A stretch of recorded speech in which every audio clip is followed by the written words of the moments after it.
जय हिंद राष्ट्र। ये कोई चर्चा का विषय नहीं है, इसलिए कि ये हम सब का अनुभव है कि इस्लामी किले बनाकर समूह में रहते हैं। फिर भी बात तो करनी पड़ेगी, इसलिए कि इस समस्या का समाधान करना है तो इसके हर कोने से इस पर रोशनी डालनी पड़ेगी, इस अंधकार को नष्ट करना है।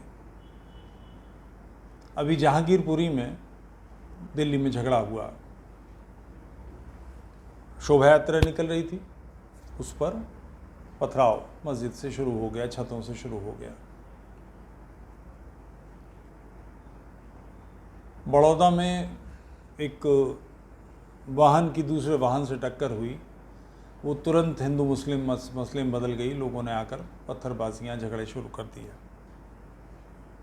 हुबली में इंटरनेट पर, मीडिया पे, सोशल मीडिया पर पोस्ट डाली गई जिसके विरोध में वो थाने पहुंच गए। नारेबाजी, जिंदाबाद, मुर्दाबाद, हाय हाय, कत्ल करो, गुस्ताख रसूल की एक सज़ा, सरतन से जुदा, सरतन से जुदा। ये सारी बातें कैसे संभव हैं, कैसे की जा रही हैं? और ये कोई भारत में ऐसा नहीं है, इस्लामी जहाँ जहाँ हैं, लंदन के वो इलाके जहाँ पाकिस्तानी और भारत के मुसलमान रहते हैं, वो हमेशा समूह बना के रहते हैं। कनाडा के वो इलाके, अमेरिका के वो इलाके, ऑस्ट्रेलिया, फ्रांस, जर्मनी, डेनमार्क, हर जगह वो अपना ग्रुप बना के रहते हैं। आज सुबह जो बात मैं कर रहा था कि डेनमार्क में वहाँ कुरान जलाई गई। किस इलाके में? जहाँ इस्लामी रहते हैं वो उस इलाके के साथ के पार्क में या कहीं रोड पर वो कुरान जलाई गई। वहाँ भी इस्लामी इकट्ठे रहते हैं। भारतीय जाति तो ऐसा नहीं करते। दुनिया भर के लोग इधर से उधर माइग्रेट करते हैं जीवन की सुख सुविधाओं के लिए, कभी भी ऐसा नहीं होता। इस्लामी ऐसा क्यों करते हैं? वो इस तरह का, और कल्पना करें जहांगीरपुरी या बड़ौदा या अहमदाबाद या मुरादाबाद या देवबंद या जहाँ जिस जगह, क्योंकि देवबंद का नाम देवबंद दंगा नहीं हुआ, मगर जिस समय NRC का मामला चल रहा था, देवबंद के मुल्ला मदरसे वो हाईवे पे आ गए, जाम करने की कोशिश करी, पुलिस वालों ने थाम लिया। तो उन्होंने कहा हम विरोध प्रदर्शन करें। बोले अपनी घर की छतों पर करो, सड़क तुम्हारे बाप की नहीं है, यहाँ तुम कर सकते हो, इसके लिए तुम्हें परमिशन लेनी पड़ती है। उनको ये पता ही नहीं था कि विरोध प्रदर्शन करने के लिए भी SDM से परमिशन लेनी पड़ती है। आप कहीं भी कुछ भी नहीं कर सकते। पुलिस वाले, यूपी था, पुलिस वाले बढ़िया थे, उन्होंने लठ बजाए, 5-7 के दाढ़ी वाड़ी खींच खांच के भगा दिया, वहाँ से सब भाग गए। जहाँ जहाँ ये दंगे हो रहे हैं वो किस लिए हो रहे हैं? ये किले की शक्ल, एक घेटुल, एक ग्रुप सा बनाकर क्यों रहते हैं? पहले तो ये समझिए कि किला है क्या। किला वो जगह है जहाँ हम आने जाने वालों के बारे में रोक टोक करते हैं। हम तय करते हैं कि हम किसको आने देंगे और किसको नहीं आने देंगे। किले में, आप किसी भी किले में जाइए तो उसके दरवाजे, पश्चिमी दरवाज़ा, उत्तरी दरवाज़ा, दिल्ली दरवाज़ा, फलाना दरवाज़ा, ये दरवाजे, लाहौर दरवाज़ा आपको मिलेगा। उस दरवाजे पर हम ये तय करते हैं, या किले का अधिपति ये तय करता है, या उसके संकेत पर उसके सैनिक या उसके प्रहरी ये तय करते हैं कि किसको आने देना है और उसी तरह से किसको बाहर जाने देना है। इसके नियम कानून बनते हैं। ये किले दिल्ली में कैसे बन सकते हैं? ये जो सड़कें हैं बीच की, रोड चलती हैं, आप मकान तो मान लेंगे कि आप अपना एरिया तय कर सकते हैं कि भाई इस इलाके में हम रहते हैं। सड़कें आपके बाप की चीज़ नहीं है। उन सड़कों पर भी आपका आधिपत्य कैसे? कि इस्लामी मानसिकता ऐसी है कि अपने क्षेत्र में, आप कभी जाइए दिल्ली 6 के गलियों में जाकर देखिए, आप पाएंगे कि कई दर्जन आंखें आपको ऐसे घूरने लगेंगी जैसे आप उनके इलाके में अनधिकृत प्रवेश कर रहे हैं। लोग टोकेंगे, भाई कहाँ जा रहे हो, क्यों आ रहे हो? सरकारी सड़कें हैं, उसके बावजूद रोक टोक शुरू हो जाती है कि वो उनका अपना क्षेत्र है जिसमें किसी का प्रवेश उनसे पूछे बगैर अनधिकृत है। वहाँ पर उनकी ये व्यवस्था रहती है। छतों से अचानक पत्थर यूं ही नहीं बरसने लगते, कोई अपनी छत की ईंटें उखाड़ के नहीं फेंकता, वहाँ व्यवस्था करनी पड़ती है। बोतलें कहाँ से आ गई, तेज़ाब कहाँ से आ गया, पेट्रोल कहाँ से आ गया, इस सब की रचना करनी पड़ती है। ये लगातार की कुफ्र और ईमान की लड़ाई की मानसिकता के गढ़ हैं। ईमान वाले लोग वहाँ बैठे हैं और काफिरों का शिकार उन्हें करना है। ये इलाके एक तरह की मचान है जहाँ से इन्होंने दूसरों का शिकार करना है। मैं यहाँ एक बात समझ नहीं पाता कि इस्लामी हर बात पर भड़कते क्यों हैं। हर समय एक्सीलेटर बढ़ा रहता है। स्कूटर या मोटरसाइकिल अगर आपके पास हो तो आप समझ पाएंगे, उसमें कभी कभी तार खिंच जाता है तो वो सीधे 110 पे ही स्टार्ट होती है, पहला गियर भी 110 पे ही लगेगा। गर्र। इस्लामियों का एक्सीलेटर हर वक्त क्यों बढ़ा रहता है? क्या या तो एक बात ये कि समाज उन्हें तंग करता है, संसार उन्हें दुखी करता है। ऐसा होता रहा है, हजारों साल तक यहूदियों के साथ ऐसा हुआ है। लगातार बड़े पैमाने पर वो जिस देश में गए उस देश में उन्हें तंग किया गया। एक बहुत मशहूर किताब है डोमिनिक लेपियर और लैरी कुलिन्स के ओ यरूशलेम के अंत में उन्होंने पूरे विश्व में कहाँ कहाँ उनको तंग किया गया, कहाँ कहाँ उनको प्रताड़ना मिली, कहाँ कहाँ वो मारे गए, कितने लाख लोग किस देश में मारे गए, इसका सबका विवरण दिया है। उसमें अंत में एक है बट इंडिया, जहाँ कभी भी यहूदी होने के नाते उन्हें तंग नहीं किया गया। यहूदियों को तंग नहीं किया, ईसाइयों को तंग नहीं किया, पारसियों को शरण यहाँ मिली, भारत मुसलमानों को तंग करेगा? तो सारी दुनिया इस्लाम के पीछे पड़ी है। उन्हें हर जगह अपने एक क्षेत्र बनाकर, किले बना के, बस आज के ज़माने में चूंकि तोपे किले पे चढ़ाना संभव नहीं है, छतों पे चढ़ाना संभव नहीं है, मगर उसकी जगह वो पथराव करते हैं, गोलियां चलाते हैं। ये करते क्यों हैं? इसकी मानसिकता क्या है? और कभी भी किसी बात का ये समझ में आता है कि इस्लाम ये मानता है कि ये सारी धरती, सारी कायनात अल्लाह मियां ने मोहम्मद को बनाना था इसलिए बनाई है, ये धरती मुसलमानों के लिए है, इस पे जो भी गैर मुस्लिम रहता है वो कुफ्र कर रहा है, वो गुनाह कर रहा है, और मुसलमानों का फ़र्ज़ है इस गुनाह को ख़त्म करें। ठीक समझ में आई बात? कोई भी बावला व्यक्ति कुछ भी सोच सकता है। टिटेरे के लिए कहते हैं ना, जो पैर ऊपर करके इसलिए सोती कि आसमान उस पर न गिर पड़े। भाई उसकी मर्जी, जैसे चाहे करे, कोई क्या कर सकता है। मगर आप हर बात के प्रति केवल आक्रामक, हिंसक रुख अपनाते हैं।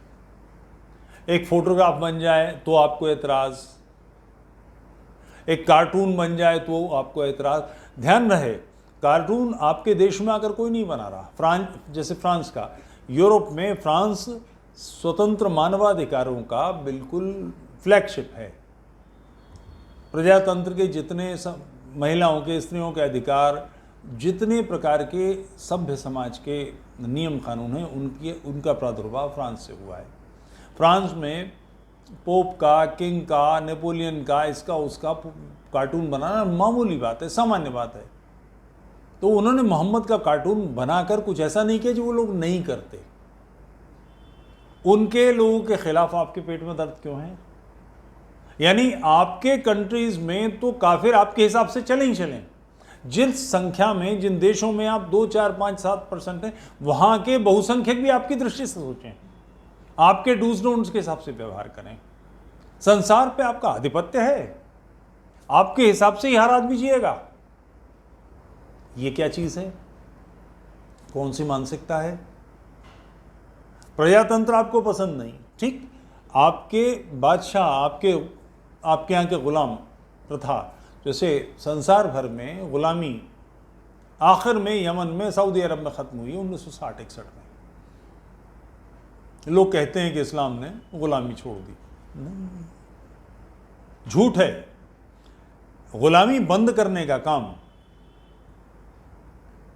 गोरों के प्रभाव के कारण, दबाव के कारण, उनकी जिद के कारण हुआ है। इस्लामियों ने नहीं बंद की, वो तो रसूल की सुन्नत है, लौंडिया रखना, गुलाम रखना, उसको कैसे मना करेंगे? मगर सभ्य समाज ने बंद कराया। आप अपने यहाँ विचित्र कानून चलाएंगे और सभ्य देशों के अंदर भी आपके कानून बनेंगे। और नहीं बनेंगे तो आप कहेंगे आपके साथ अन्याय हो रहा है। विक्टिम हुड का, एक पीड़ित होने का हर समय ड्रामा दिखावा करना। आप अपने देशों में हलाल मांस रखते हैं, अलीगढ़ यूनिवर्सिटी, किसी और की बात नहीं कर रहा हूँ, पढ़े लिखे का क्षेत्र है। रमज़ान के दिनों में हॉस्टल में हिंदू भी रहते हैं, रमज़ान के दिनों में हॉस्टल में खाना नहीं मिलेगा, मेस में खाना नहीं मिलेगा। क्यों? मुसलमान रखते हैं रोज़ा। मेरे कई दोस्त हैं, मेरे एक साहब दोस्त हैं, मैंने उनसे वैसे ही पूछा, अली मुंतज़र नाम है उनका, और बहुत मज़ेदार ज़ोरदार, बिल्कुल पक्का मुर्तद है, ज़ोरदार मुर्तद। तो मैंने कहा रोज़े का क्या? तो बोले रोज़ एक किन्हीं साहब से बात हो रही थी उनकी, मैं वहीं खाता, मैंने पूछा रोज़े का क्या? तो वो उससे बोले दिन भर मुंह से बदबू आने के अलावा रोज़े का और क्या फ़ायदा है?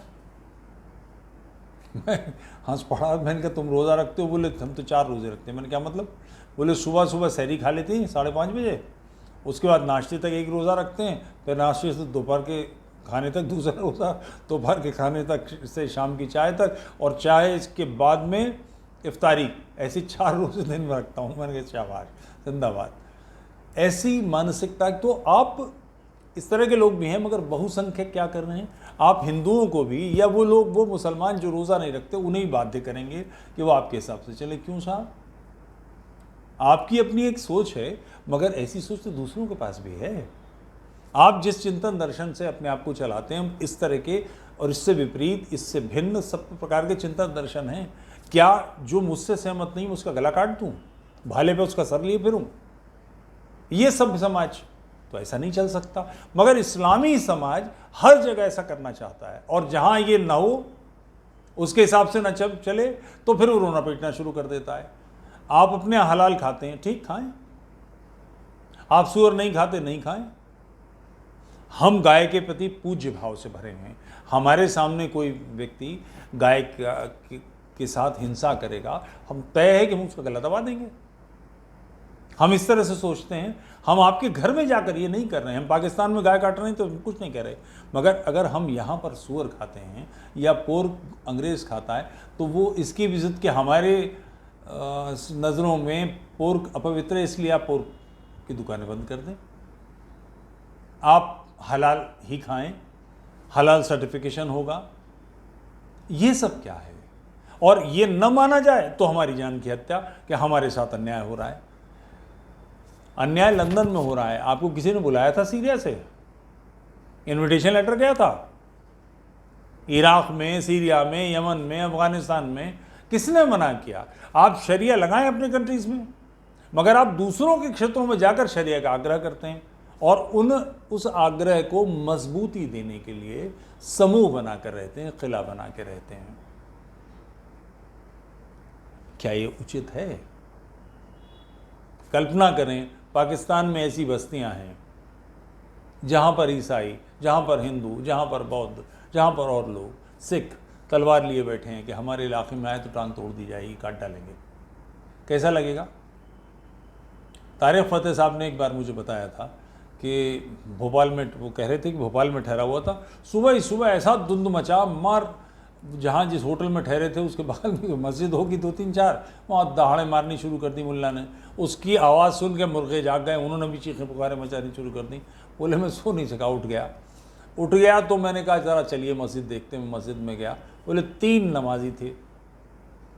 जो मस्जिद गला फाड़ फाड़ के दहाड़ रही थी, उसमें 3 नमाजी आए। बोले कल्पना करें कि ऐसा लाहौर में हिंदू कर रहे हैं कि सुबह 5 बजे या 6 बजे लाहौर में 100 मंदिरों में मार आरती, धड़ धड़ धड़ धड़ शंख बजने लगे हैं और गूंजने लगे। बोले बलवे हो जाएंगे। ये हिंदुओं का धीरज है कि वो सह लेते हैं, वो कुछ नहीं कहते। ये गोरों का धीरज है कि आपकी बेहूदगियां सहते हैं, कुछ कहते नहीं। मगर आप ये कब तक बढ़ाते रहेंगे? कहां तक ले जाएंगे? अपनी गलतियों को सही ठहराना, अपनी करतूतों को कारनामों की तरह बताना, ये कहां तक ठीक है? मगर ये कर क्यों रहे हैं? ये एक गंभीर प्रश्न है। ये सुन्नत है सदैव से। रसूल ने ये सारे काम किए हैं। जिस इलाके में रहते हैं यहूदियों के बीच में, उनको, रसूल को उम्मीद थी कि यहूदी अपने एक मसीहा का इंतज़ार कर रहे थे, उनकी किताब में है। तो मोहम्मद ने जब घोषणा की कि वो अल्लाह के पैगंबर हैं, तो उनको उम्मीद थी कि यहूदी उन्हें पैगंबर मान लेंगे। यहूदियों ने खिल्ली उड़ाई, बैक, ये सब फालतू की बातें हैं, इसमें कुछ भी ऐसा नहीं है। ओके, मसीहा के साथ उनकी किताब में कुछ चमत्कार जुड़े हुए हैं कि वो चमत्कार करके दिखाओ, मान लेंगे। अब कुछ था नहीं, अंततः मोहम्मद को ये कहना पड़ा कि मुझे जो चमत्कार है, मेरा जो मोजज़ा है वो तो कुरान है। उसमें बहुत सारी बातें बाइबल से, ओल्ड टेस्टामेंट से, न्यू टेस्टामेंट से हैं, उसमें भी ऐसा कुछ नहीं था। आखिर कोई बाहर वाला, जैसे मुझसे कोई कहा जाए, मैं नहीं समझ सकता कि अरबी मुझे नहीं आती, मगर वो जिस इलाके में बोली जा रही थी वो यहूदी भी अरबी बोलते थे और मुसलमान जो बने थे वो भी अरबी बोलते थे। उन्होंने उस बात को उड़ा मारा, तो उनके कत्ल किए गए, उनको मारा गया। अपनी मर्जी से दूसरों पर, यानी हम अपनी ज़िंदगी जीने के नियम तो बनाएंगे ही बनाएंगे, आपकी ज़िंदगी जीने के नियम भी हम ही बनाएंगे। ये तो मतलब इसको क्या कहेंगे? उद्दंडता, गुंडागर्दी, बदमाशी, अत्याचार, अन्याय, इसके अलावा इसको क्या नाम दिया जा सकता है? इस अन्याय अत्याचार की ज़रूरत क्यों है? सोलिजन की बहुत मशहूर बात है, जो अद्भुत बात है। उनका कहना है कि झूठ को केवल हिंसा के आधार पर ही छिपाया जा सकता है। ये संदर्भ उनका कम्युनिज्म था। कम्युनिज्म का जो दर्शन है, उस दर्शन के लिए उन्होंने कहा था कि झूठ केवल हिंसा के बल पर छिपाया जा सकता है। स्टालिन ने जो उस देश में किया, रूस पर जर्मनी ने हमला किया, 60, 70, 80 लाख लोग रूसी मार दिए। जिस काल में हिटलर ने, उसकी फौजों ने वहां 60, 70, 80 लाख रूसी मारे, उसी काल में स्टालिन ने 70, 80 लाख से ज़्यादा रूसी मार दिए, अपने लोग मार दिए। कारण कि आप जिस बात का दावा कर रहे हैं वो फलीभूत नहीं हो रही। लोग सवाल पूछेंगे, आप सच पर नहीं हैं, आप गलत हैं, तो सच अपनी गलत बातों को कैसे प्रोटेक्ट करेंगे? इसके अलावा कि मेरे मुंह पे पट्टी बांध दें, मैं क्यों बंधवा लूंगा तो मुझे मारेंगे। इस्लामी हर जगह भड़कते क्यों हैं? भड़कने के लिए भी ये जो किले हैं, ये जो मोहल्ले हैं, समूह हैं, कॉलोनीज़ हैं, बटला हाउस है, जाफराबाद है दिल्ली में, मुस्तफ़ाबाद है, औरंगाबाद है, जहांगीरपुरी है, जहाँ जहाँ आप जाएंगे इस्लामी अलग ग्रुप बना कर रहते हैं और उन्हीं जगह से वो दूसरों पर अटैक करते हैं। किले इसी काम के थे कि वहाँ से फौजें निकल के दूसरों को संहार करती थी। मगर ऐसा करने की ज़रूरत क्या पड़ती है? अगर आपके पास सच है, आपके पास अल्लाह है, आपके पास सच्चा मसीहा है, आपके पास सच्ची किताब है, तो झगड़ा करने की क्या ज़रूरत है? साबित कीजिए ना। हमारे मुंह में खाक, हमारे चेहरे काले कीजिए, बोलिए। तो हम सवाल पूछ रहे हैं, आर्य समाज ने परख जोड़ा दिए। सत्यार्थ प्रकाश किताब है जो 14वां समुल्लाह से, उसमें कुरान का ही खंडन है। अंडरस्टैंडिंग मोहम्मद में सारी तफसील है। ऐसी सैकड़ों किताबें हैं। अगर ये बात गलत है, इन लोगों का कहाँ गलत है, ये मिथ्याचार कर रहे हैं, दुष्टता कर रहे हैं, तो इन्हें जवाब दीजिए ना। इनके खिलाफ 50 आदमी आके थाने में चढ़ बैठे, आपको लगता है कि कोई गलत बात कही गई हुबली में, ठीक, तो थाने वालों ने क्या गलत किया है? इस तरह की हरकतों का नतीजा जानते हैं। पहला जो परिवर्तन आया था, शिवसेना बेसिकली मराठियों की तरफ से नॉन मराठास के खिलाफ मूवमेंट था। दक्षिण भारतीय रेस्टोरेंट चलाने वाले लोग, गुजराती लोग, कर्नाटक के लोग, इनके खिलाफ मूवमेंट था मुंबई में।